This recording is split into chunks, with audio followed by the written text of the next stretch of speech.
ferme de la Bousule, c'est la ferme de l'ENSAIA, l'Université de Lorraine. C'est une ferme d'élevage. On a 230 hectares de SAU, 145 hectares de prairies permanentes. Et en fait, depuis 2015, et ça c'était une décision de la ferme et de l'ENSAIA, de se passer totalement de tourteaux de soja importés. Donc en fait, depuis 2015, on est en ration complète et on a fait le choix d'avoir notre autonomie protéique à l'échelle du territoire et donc de s'approvisionner en coproduits humides. C'est pour ça que depuis 2015, notre ration, que ce soit pour les vaches laitières, mais aussi les suites ou les animaux allaitants, est uniquement basée sur ce mélange de coproduits humides.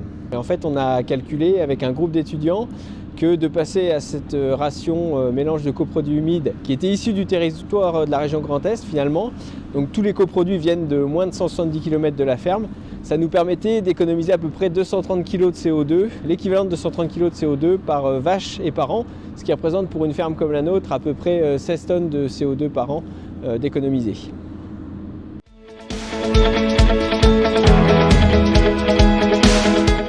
Donc l'intérêt de mélanger des coproduits, c'est de pouvoir les associer, sachant que c'est des coproduits essentiellement humides qui donc peuvent avoir des pertes via les jus.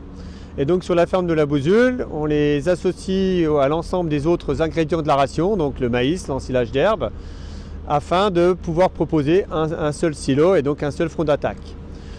Donc les coproduits utilisés donc, à la Bousule sont la drèche de brasserie qui vient d'Aubernais, la drèche de soja qui vient de Ilsenheim, du corn gluten qui vient de Markholzheim, et donc il y a un peu de colza et de colza tanné pour amener un peu de protéines.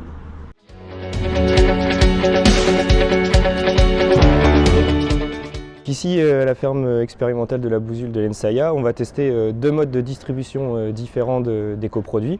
Un premier mode de distribution où, en final, les coproduits, l'ensilage d'herbe et l'ensilage de maïs seront stockés dans le même silo lors d'un chantier, contre une deuxième ration où ces différents ingrédients seront mélangés tous les matins dans la mélangeuse.